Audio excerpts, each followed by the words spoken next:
네, 오늘 우리가 읽은 이 본문은 술람미 여자의 자기 고백입니다. 이게 오페라로 치면 여자 주인공이 이게 독창을 하는 그런 부분입니다. 오늘 이 술람미 여인의 이 독백을 통해서 우리가 한번 예수 믿는 것이 무엇일까 하는 것을 우리가 예수님과 우리가 연합해서 사는 게 어떤 의미일까에 대해서 여러분들과 함께 좀 나누고 싶습니다. 이 술람미 여자, 이 여자는 참 볼품없는 여자였던 것 같아요. 상처와 아픔이 굉장히 많았던 여자였고, 솔로몬 왕이 다가오지 않았으면 이 여자는 어쩌면 그냥 시골의 한 처녀로 그냥 이름도 없이 빛도 없이 사라질 그런 여자였습니다. 그냥 평범하게 삶을 살다가 갈 수 있는 그런 여자가 아니라 인생 가운데 수많은 한과 아픔과 상처를 가지고 그냥 인생을 살다가 아픔 가운데서 죽어져 갈 수밖에 없는 그런 여자였던 것 같습니다. 우리의 인생의 모습과도 너무도 흡사하죠. 참 볼품없고 부족한 것이 많고 아픔이 많고 상처가 많고 그런 세상 한가운데를 살아가면서 또 상처받고 그러면서 한많은 세상을 살아갈 수밖에 없는 게 우리인 것 같습니다. 그러면서 그 아픔과 상처 가운데서 영원히 죽을 수밖에 없는 우리의 모습, 그 모습과 이 술람미 여자의 모습은 너무도 일치한다 하는 것입니다. 그래서 오늘 이 아가스를 그냥 단순하게 그냥 이스라엘의 그냥 연애 소설 아니면 그 연애를 남녀 간의 사랑을 노래한 노래 정도로 취급하지 않는 이유가 여기에 있습니다. 하나님께서 솔로몬이라는 왕을 통해서 왕과 결혼하여 사는 것이 어떤 것인가, 그것이 얼마나 황홀하고 좋은 것인가 하는 것을 이 아가스를 통해서 보여줍니다. 그리고 또 이 아가스는 예수 그리스도와 연합해서 예수 그리스도와 결혼해서 사는 성도의 삶이 얼마나 황홀하고 아름다운지를 보여주고 있는 성경입니다.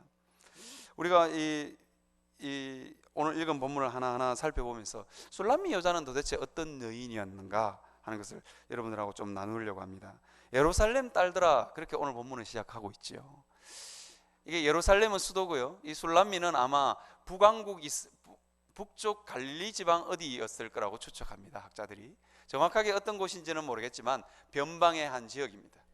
우리로 치면 저 전라도 꼴짝이 아니면 경상도에서 올라온 투박하기 짝이 없는, 투박할 뿐만 아니라 굉장히 촌스러운 그 여자가 예루살렘으로 진출합니다. 제가 서울에 올라올 때 제가 참 많이 두려워 떨었어요. 서울 사람들은 도대체 어떤 사람일까? 이게 굉장히 투박하고 촌스러운 목사가 가서 서울 사람들이 과연 목회를 할 수 있을까? 참 이게 복음 앞에서 두려워 떨어야 되는데 제가 참 서울이라는 곳 앞에서 내가 두려워 떨었던 적이 있어요. 지금도 사실은 두렵고 떨려요. 사투리를 한 번씩 팍팍 쓸 때마다 참 황당하기 거지없을 때가 너무 많습니다.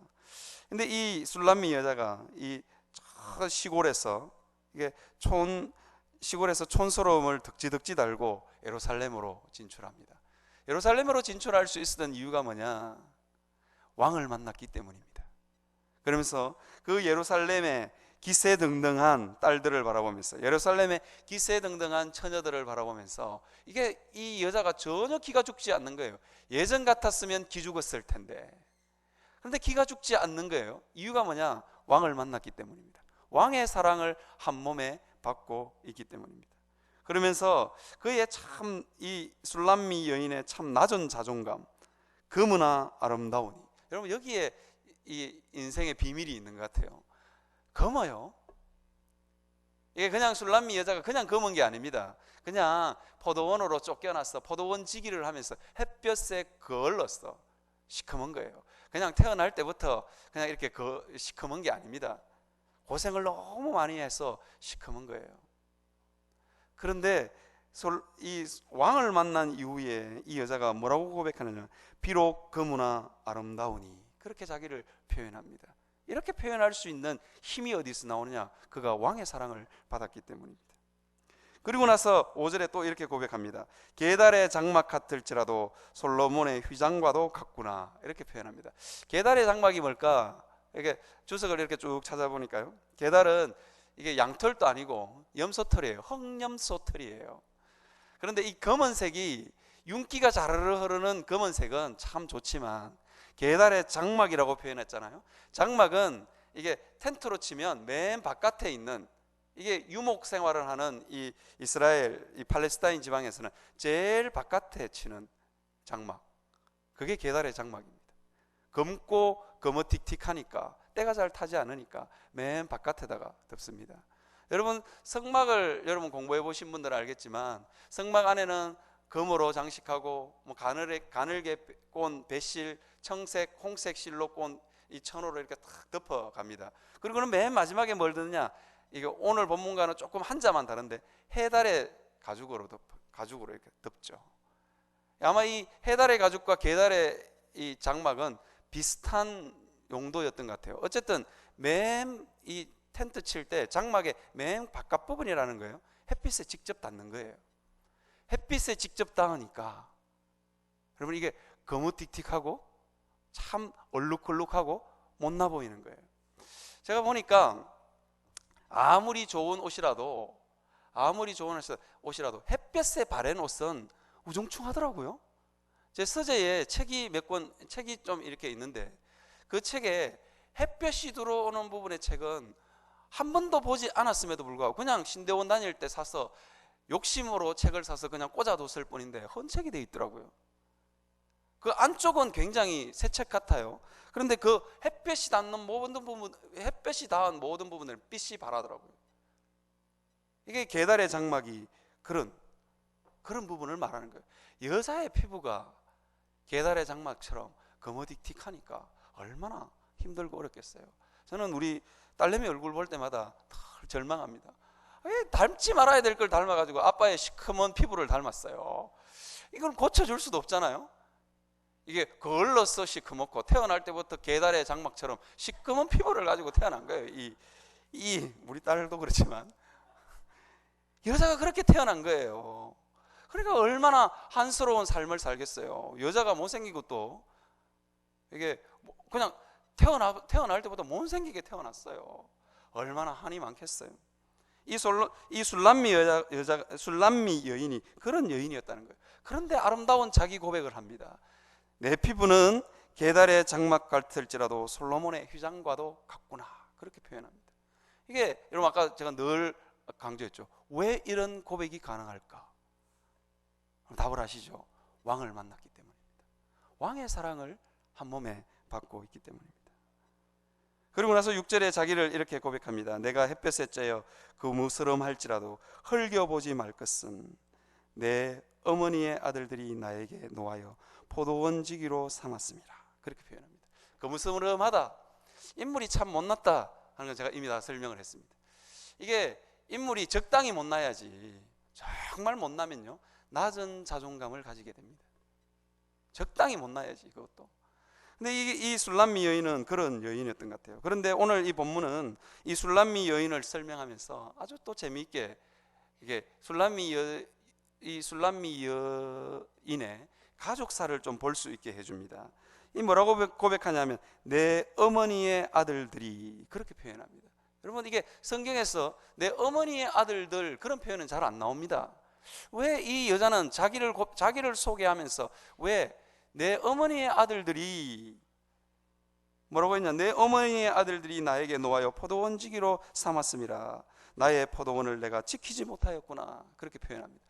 왜 어머니의 아들들 그렇게 표현했을까? 아마도 아버지의 아들들 그렇게 표현하지 않고요, 어머니의 아들들 그렇게 표현했는 걸 보니까 이 술람미 여인의 어머니는 아마도 재혼을 한 것 같아요.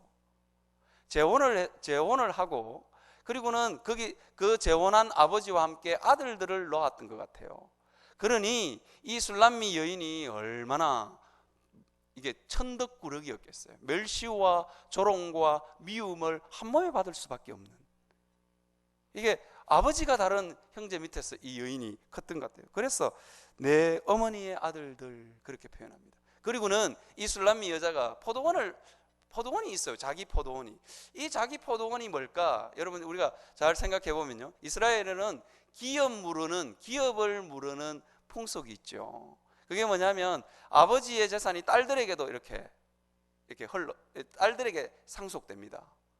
그러니까 이 술람미 여인이, 어머니가 자기를 놓고 아버지가 돌아가셨겠죠. 돌아가셨으니까 재혼을 했어요. 그런데 아버지의 재산은 누구에게 상속됐냐? 이 술람미 여인에게 상속된 거예요. 많은 재산을 남기지도 않았던 것 같고 포도원을 남겼던 것 같아요. 그러니까 이 어머니의 아들들이 너무 미운 거예요. 우리 집에서 우리 집밥을 먹고 우리 아버지가 벌어다 준 돈을 쓰고 자랐는데 가문이 다른 거예요. 상속받을 재산이 다른 거예요. 그러니까 이 어머니의 아들들이 자기 아버지가 다른 그 형제들이 이 여인을 굉장히 싫어하고 미워했던 것 같아요. 그러니까 아픔이 많은 여인이죠. 인물도 못났어요. 정말 지극히 낮은 자존감을 가질 수밖에 없는 그런 여인이에요. 그런데 가족사도 뒤틀릴 대로 뒤틀려 있는 거예요. 이게 어머니의 아들들이, 자기 아버지가 다른 형제들이 이 여인을 너무 심히 노했다, 그렇게 합니다. 그리고는 포도원 지기로 삼았습니다. 포도원 지키려고 그냥 내쫓가 버린 거예요. 여기에 이 포도원 지기라는 건 그냥 임시직이 아니에요. 그냥 영원히 그냥 포도원 지키다가 살아야 되는 그런 이 자리로 그냥 내쫓가 버린 거예요. 그러니까 늘 포도원 지키다가 얼굴이 햇볕에 거무스름하게 탄 거예요. 그리고 그래서 계달의 장막 같다, 아니면 태어날 때부터 그렇게 태어났는지도 모르겠어요. 적당히 사랑을 받을 만한 조건이 전혀 없는 상태였어요. 그런 여인으로 이 여인은 태어났던 것 같습니다. 그리고는 또 뭐라고 고백하느냐? 나의 포도원을 내가 지키지 못하였구나, 그렇게 표현하고 있어요. 나의 포도원을 내가 지키지 못했다. 하는 일도 제대로 똑바로 못해. 포도원이라도 좀 잘 지켜야 되는데 일을 맡겨놓으면 일도 제대로 못해. 이 나의 포도원을 지키지 못하였구나, 이 본문을 해석하면서 대체로 사람들이 이렇게 이야기해요. 솔로몬하고 사랑에 빠졌어 이 포도원을 못 지켰다, 이렇게 해석하시는 분들, 그 해석은 틀린 것 같아요.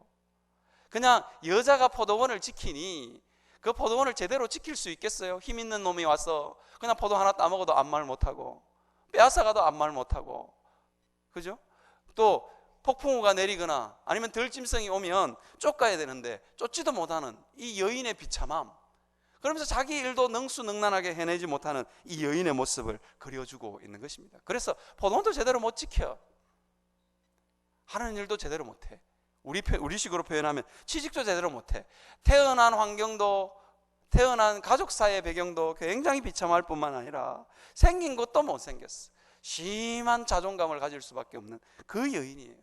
그 여인의 삶을 송두리째 바꿀 수 있는 일대의 사건이 벌어집니다. 그게 뭐냐? 솔로몬이 나타났다는 겁니다.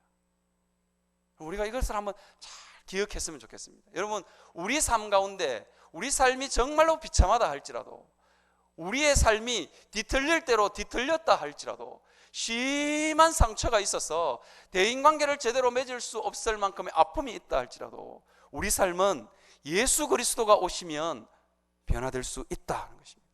그것을 우리에게 이 아가스는 보여주고 있는 것입니다. 우리가 이것을 한번 기억했으면 좋겠습니다. 제가 오늘 이 예화를 쓸까 말까 참 고민하다가 여러분들하고 같이 좀 이야기를 했으면 좋겠어요. 저에 대해서 오해하지 말았으면 좋겠습니다.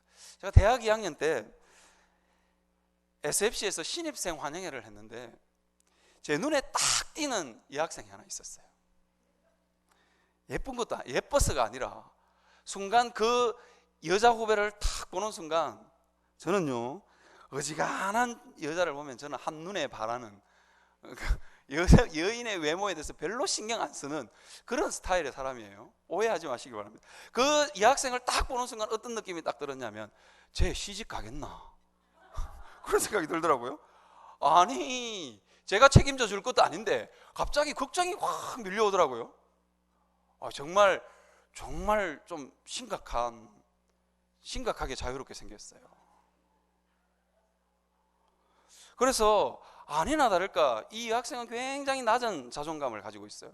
제가 이름을 구체적으로 밝히면 제가 지금은 시집을 갔는데 서울까지 쫓아 올라올 것 같아요. 별명이 뭐냐?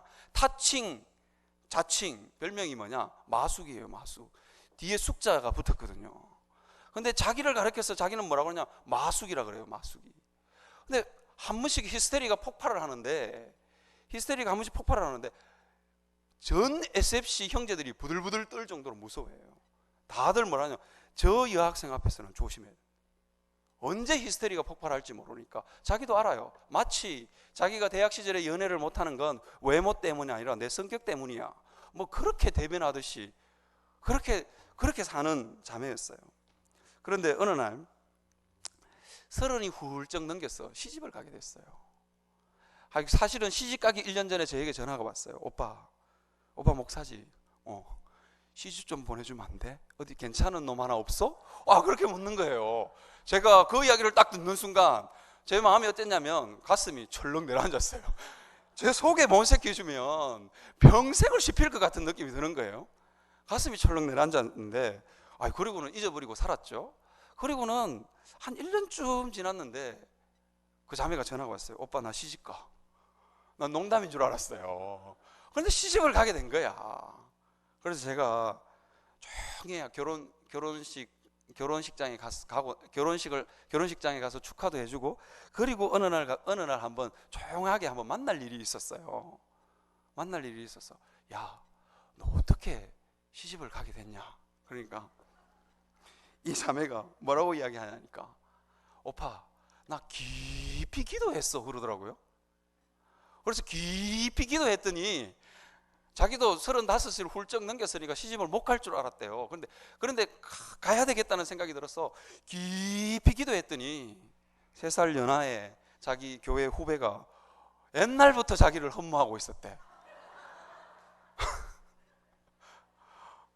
그래서 제가 어떤 느낌이냐면, 야, 진짜 깊이 기도하니까 하나님께서 그 3살 연하의 눈빛 형제를 만드시는구나, 하나님이. 그런 생각이 들더라고요. 요즘 제가 소식을 듣는데요, 요즘 그 선배들, 후배들, 그 옆에 있는 친구들 통해서 후배들 통해서, 선후배들 통해서 제가 소식을 듣는데 뭐라고 이야기하냐? 형, 마숙이가 천사로 변했어 그러더라고요. 이 3살 연하의 인물 훤칠한 형제를 만나가지고 애기 낳아가지고 사는데 완전히 성격이 변한 거예요. 옛날에 마숙이가 아니야, 형. 완전 천사야. 그러더라고요. 여러분, 제가 왜 이 이야기를 해주냐? 이 술람미 여인의 삶이 그랬다는 거예요. 어쩌면 솔로몬을 만나지 않았으면 한스러운 삶을 살 수밖에 없는 연약한, 정말로 불쌍하기 그지없는 인생이었다는 거예요. 그런데 그 여인이 솔로몬 왕을 만나면서 자기의 자화상이 바뀌어져 갑니다. 너무나 아름답다. 내 피부가 계달의 장막 같을지라도 나는 솔로몬의 휘장 같다. 그 고백을 하게 됩니다. 저는 여러분들에게도 예수 그리스도를 만나서 그런 고백이 있었으면 좋겠어요. 하나님은 여러분들을 그렇게 만드시기를 원하십니다. 여러분, 솔로몬 왕보다 훨씬 위대하신 예수님이 여러분의 삶 가운데 나타난 것 아니에요? 제가 말했던 그 후배는 3년 오래전부터 사모했다 그랬는데 얼마나 사모한 지가 얼마나 된지 모르겠지만, 하나님은 오래전, 여러분들이 이 땅에 태어나기도 전에, 교리적으로 이야기하면 창세전에 여러분들을 흠모하고, 이 술람미 여인 앞에 나타난 솔로몬 왕은 어쩌면 우연히 양치러 갔다가 그냥 술람미 여인을 만났을지 모르겠어요. 그런데 주님은 그런 분 아니에요. 여러분들을 만나야 하겠는지라, 사마리아 여인을 바라보면서 내가 사마리아로 지나가야 하겠는지라. 주님의 계획 속에 주님이 오래전부터 여러분들을 만날 계획을 가지고 있었고, 여러분들을 사랑할 계획을 가지고 있었다는 거예요. 여러분, 그 주님으로 인해 여러분 좀 만족할 수 있었으면 좋겠어요. 여러분 구약성경에 잘 아는 야곱이 장자권이 없어서 자기 인생이 비참한 줄 알았어요. 그래서 형의 장자권을 빼앗습니다. 그리고는 외삼촌 라반의 집에 가서 예쁜 여자가 없어서 내 인생이 비참해. 그래서 아내를 4명이나 얻었어요.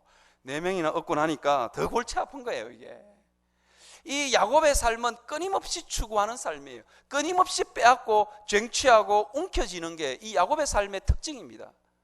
우리 삶도 어쩌면 이럴 수 있습니다.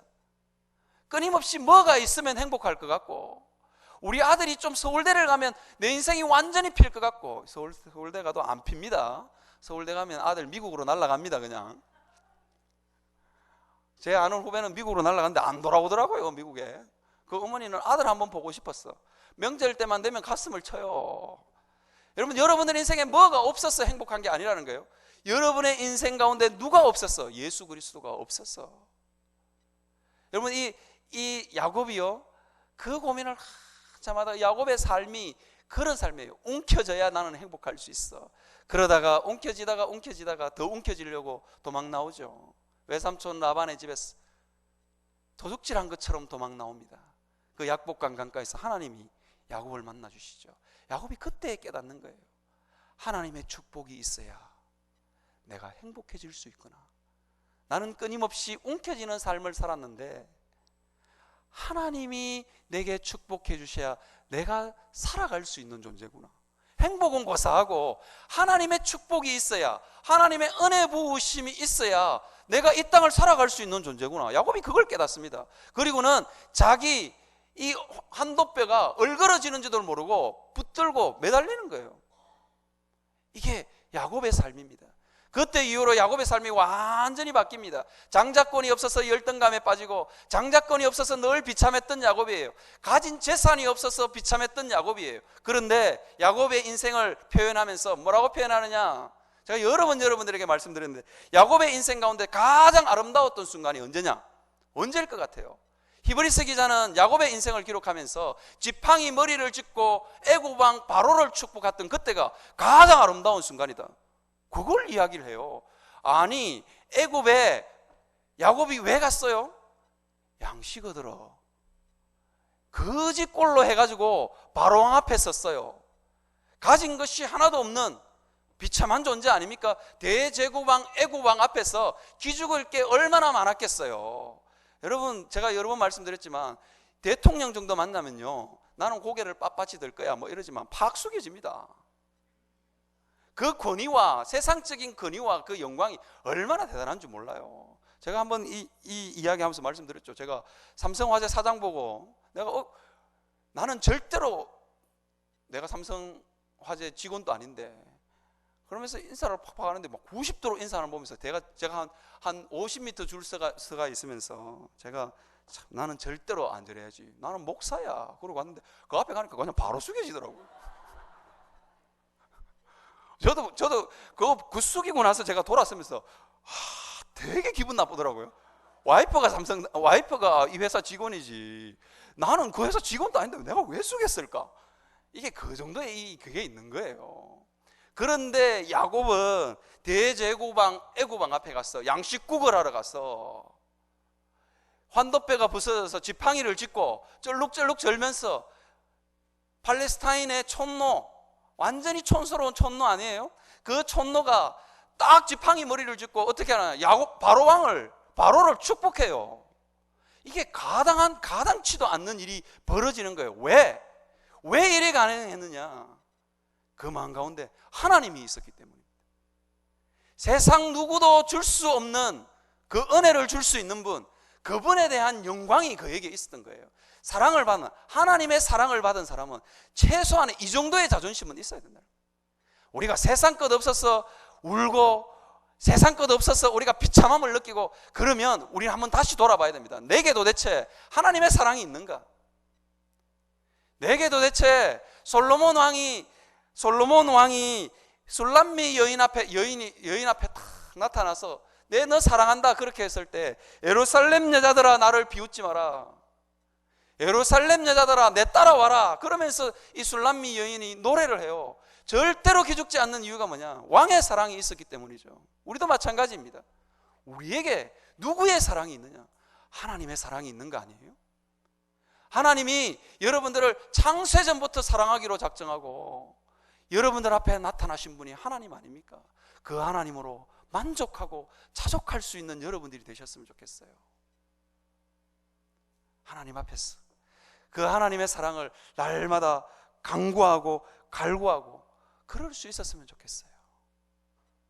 우리 자녀가 학교에 가서 공부 못하는 건 그렇게 가슴 아픈데 하나님의 사랑이 느껴지지 않는 것은 가슴 아프지가 않아. 하나님의 사랑이 느껴지든지 말든지. 이게 우리의 모습이 되면 곤란합니다. 7절에 보면 술람미 여인이 이렇게 고백합니다. 내 마음으로 사랑하는 자야, 내가 양치는 곳, 정오에 쉬는 곳을 내게 말하라. 내가 내 친구의 양떼 곁에서 어찌 얼굴을 가린 자 같이 되랴. 그렇게 표현합니다. 여기에 있는 이 얼굴을 가린 자, 이게 솔로몬 왕이 양을 치러 우연히 나온 것 같아요. 그리고는 이 솔로몬 왕에게 말하냐면 네 있는 곳을 알려다오. 그렇게 이야기합니다. 네 있는 곳을 알려다오. 여러분, 우리가 주님께 한번 물어야 돼요. 주님 있는 곳이 어디입니까? 주님이 나를 사랑해 줄 수 있는 곳이 어디입니까? 주님의 사랑을 알기 위해서 나는 도대체 어디로 가야 됩니까? 우리가 물어야 될 거 아닙니까? 여기에 보면 이렇게 되어 있어요. 내 친구의 양떼 곁에서 어찌 얼굴을 가린 자 같이 되랴. 그렇게 표현하고 있습니다. 이 얼굴을 가린 자가 뭐냐? 이게 이제 창녀를 이야기하는 거예요. 얼굴을 가린 자는. 창녀가 여러분 그 창세기에 보면 그 유다의 며느리 다말이 그 유다에게 접근할 때 어떻게 하냐? 창녀처럼 얼굴을 가지고 이게 베일을 가리고 이렇게 나타나거든요. 수건을 이렇게 탁 가려서 나타나요. 내 수치와 모든 걸 내가 가렸다. 그런 뜻이에요. 내 수치를 다 가렸으니 나에게 사랑을 다오. 뭐 이런 뜻입니다. 나는 수치를 모르는 여자다. 난 수치를 가렸다. 그런 뜻입니다. 수치를 모르고 나아간다. 그런데 이 여자는 뭐라고 하냐? 내가 어찌 얼굴을 가린 자 같이 되라. 나는 창녀의 부끄러움도 없다. 나는 가리지도 않고 솔로몬 왕 앞에 나가겠다는 거예요. 창녀는 최소한 내 수치는 가렸어. 난 이 부끄러움 이거 가렸어. 그게 아니라 이 술람미 여인은 뭐냐면 나는 가리지도 않고 왕 앞에 솔로몬을 찾아 나가겠다는 거예요. 나를 사랑해 줄 일을 행해서 찾아 떠나겠다는 거예요. 이유가 뭐냐? 사랑하니까. 솔로몬의 사랑이 얼마나 크고 솔로몬의 사랑이 얼마나 놀라운지를 알았던 것 같아요. 그래서 수치를 모르고 솔로몬을 쫓아갑니다. 너에게 말하라. 이게 여자가 참 체면도 없어요. 네 있는 곳을 말해다오. 정오에 네 쉬는 곳을 내게 말하라. 그렇게 이야기합니다. 하나님 앞에서 우리가 하나님 앞에서 이런 자가 되었으면 좋겠습니다. 주님의 사랑을 쟁취하기 위해서, 주님의 사랑을 느끼기 위해서 그 어떤 대가라도 다 치를 수 있는 우리가 되었으면 좋겠어요. 여러분, 우리가 이 본문을 보면서 하나님 앞에서 우리 자신을 한번 돌아보았으면 좋겠어요. 나는 부끄럽지 않는 주님의 사랑을 쟁취하기 위해서는 어디든지 갈 수 있는. 제가 이 금요철에 할 때마다 여러분들하고 통성기도를 합니다. 왜 통성기도를 하냐? 통성기도를 하는 저는 안 부끄러우냐? 부끄러워요. 저도 좀 고상하게 기도하고 싶어요. 저도 고상하게 기도할 줄 압니다. 그런데 여러분 있잖아요, 하나님 앞에서 우리가 내 체면과 자존심을 다 내려놓고 한번 하나님의 사랑을 갈구할 수 있는 우리가 되었으면 좋겠어요. 내 체면, 내 자존심 다 내려놓고 하나님 앞에 한번 부르짖어 기도할 수 있는. 여러분, 사람이 죽어가는데, 내 영혼이 죽어가는데 울부짖지 않겠어요? 내가 점점 죽어가는데 울부짖지 않겠냐고요.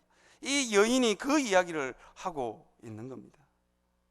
어찌 얼굴을 가린 자 같이 되랴. 그 이야기를 하고 있는 것입니다.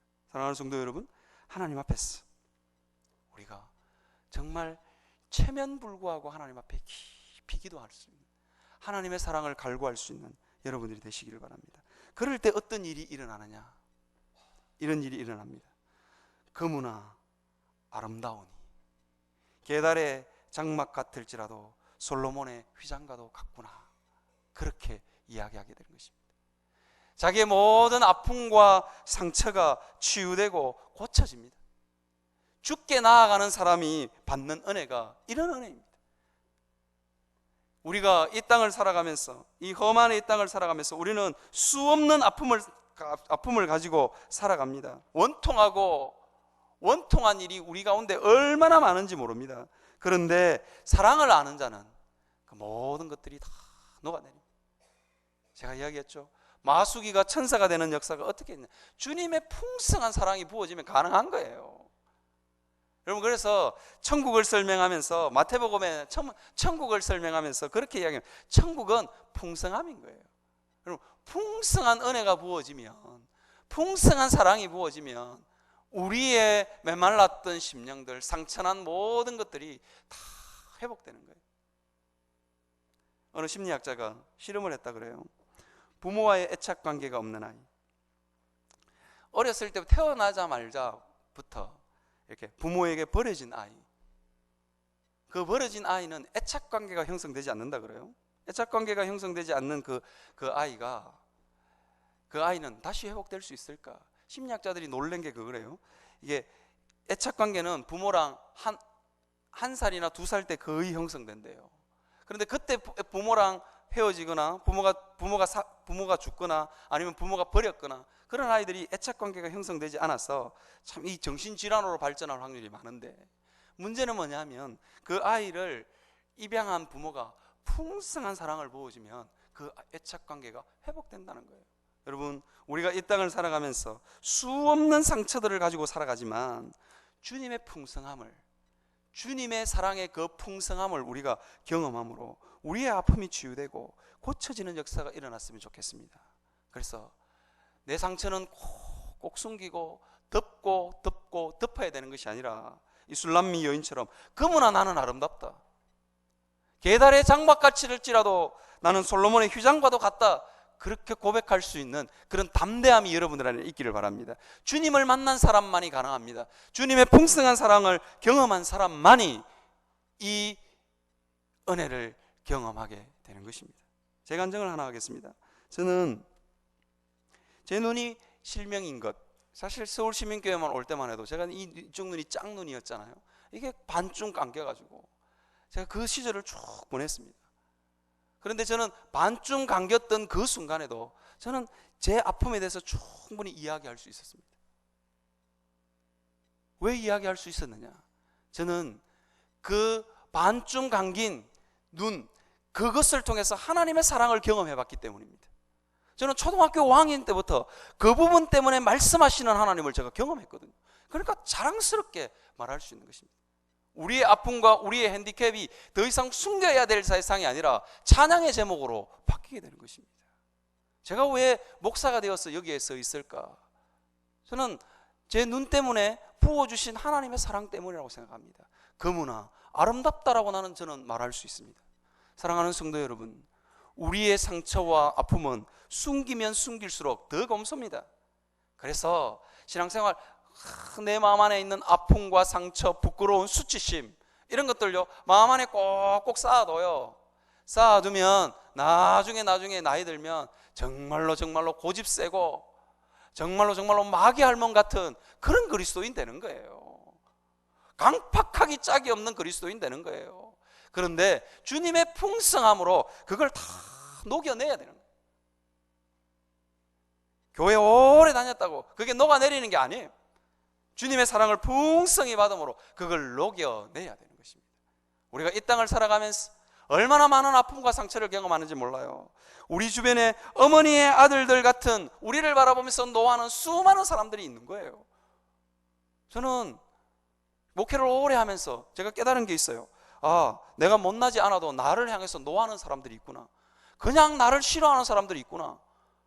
그러고 그냥 넘어갈 수 있나요? 나를 싫어하는 사람들을 보면서 그게 내게 상처가 되더라고요. 그게 내게 아픔이 되고 그래 되더라고요. 이게 인간이라는 게 그런 거예요. 그 아픔과 상처, 살아가면서 생기는 모든 아픔과 상처를 우리는 어떻게 녹여내느냐? 주님의 풍성한 사랑을 경험함으로, 주님을 만남으로 이것이 가능해진다. 그 이야기를 하고 있습니다. 사랑하는 성도 여러분, 여러분의 삶 가운데 그무나 아름답다, 그렇게 고백하는 아름다움이 있었으면 좋겠습니다. 깊이 숨겨두었던 상처를 바라보면서 찬양의 제목으로 바뀌는 그런 아름답고 선한 역사가 여러분의 삶 가운데 있기를 바랍니다.